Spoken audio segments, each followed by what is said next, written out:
the ride, just kick the blase place.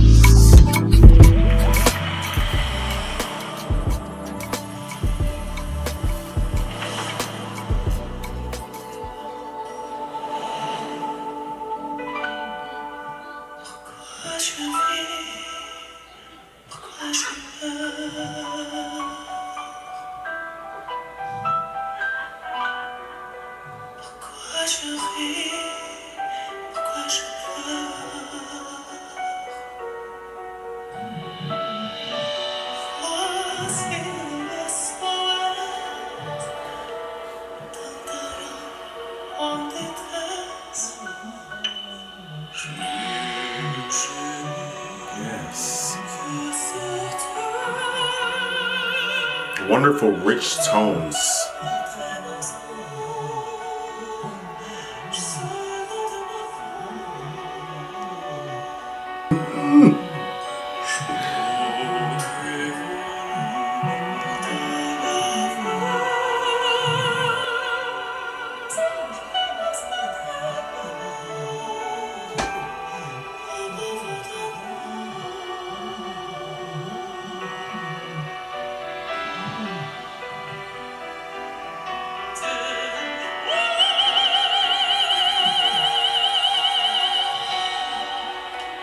Perfect. Perfect.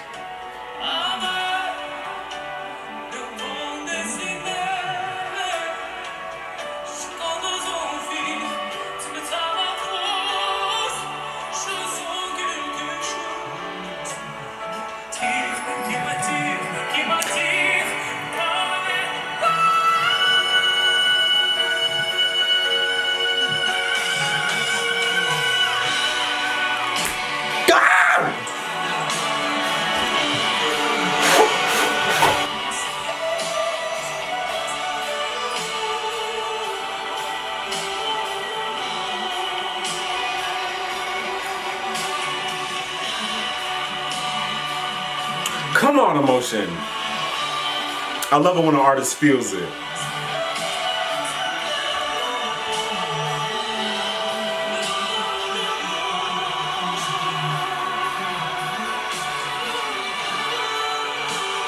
Ooh, style.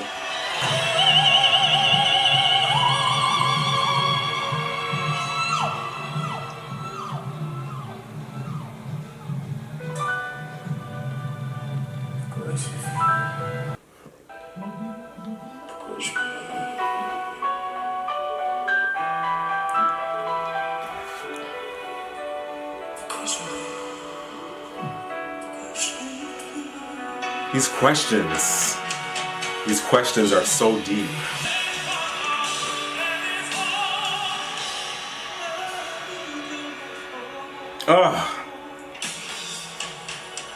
Come on, Dimash.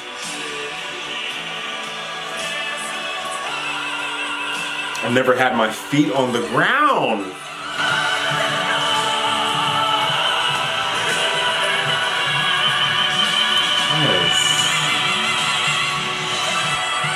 You better cry.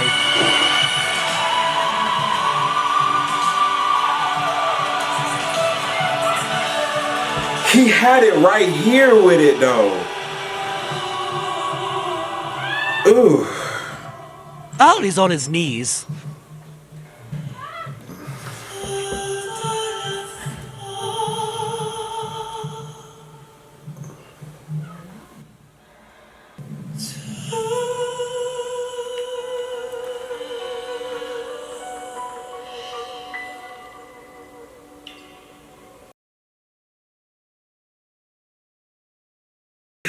It's such a wrap because let me tell you just why I love this performance so much.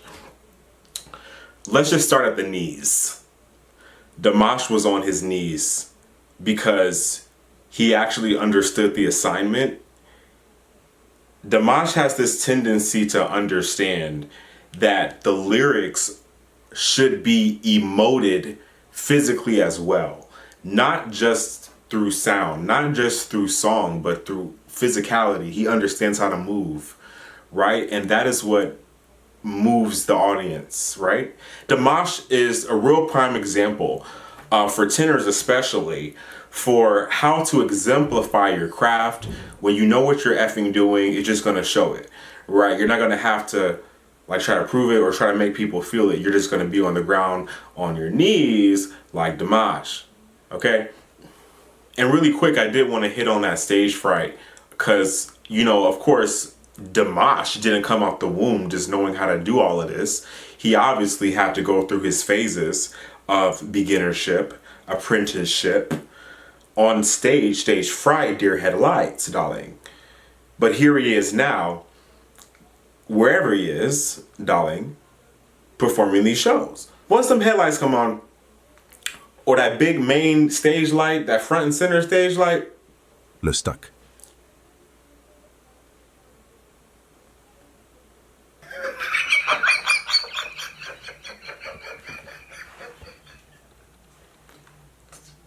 and it's hilarious because you know Dimash will hit every note perfectly. He could sing SOS like a deer in the headlights in the middle of the night, in the middle of the street, in a dirt road in Texas. And you can get so carried away, like me, by the masterfulness of the movements of his performances that you forget what he's even saying or what the message even is, right? But I did want to clock that T real quick because the messaging caught my eye while I was analyzing the whole facial shebang of the expression situation. So there were themes I seen of depression, self-ridicule, self-judgment, confusion, loss. Why am I here? Why am I continuing this trek? I'm sensing that he could have been writing some of these words because of his craft. Maybe this could have been his relationship with his craft as well, incorporated somewhere when he was composing this, right? I could totally see that. So much effort, so much work into opera, right? What do you guys think? Let me know in the comment section. What is SOS about? What are we SOSing, right? See, he's 31 years old, so he's a millennial. He's just like a tier above my era of birth, okay?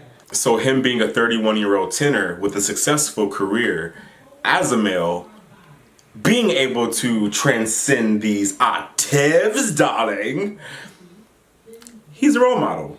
And I feel like more singers, especially male tenors, need to know about him. It's such a role model to so many young male singers who aspire to have their own career and to do their own thing and to be independent and to be able to compose.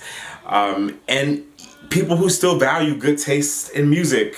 I feel like Dimash is like one of those guys who are still here, still performing and able to not just sing one thing. He can jump around and do whatever he wants to do. But see, this is the beautiful thing about having a wide range in musical taste and interest, because if I was just listening to hip hop, like the stereotypical perception of Black American men, right, I would have a very limited scope as to what music is, what it should sound like, and who it's for. How many Black male men do you know listen to Dimash Kudaibergen where you are?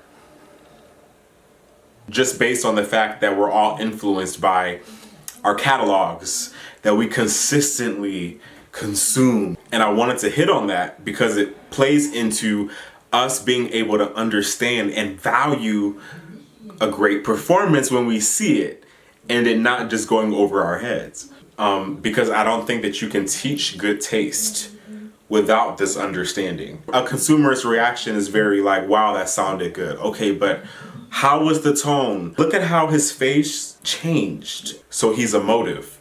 I noticed how Dimash will add extra breath at the beginning of notes to make sure the tone finishes evenly throughout the rest of that particular note. So he'll, for example, the professional term for this would be the opposite term for a glottal attack of a note. So a soft entry, if you will, to a note. So you could say it's some form of a legato attack. It's a long form, smooth, elongated attack that starts from beginning to end. For those of you who don't know, a staccato is when you attack a note harshly, in layman's terms. And a legato note is when you are singing a song, but you're elongating the notes. That mic, baby.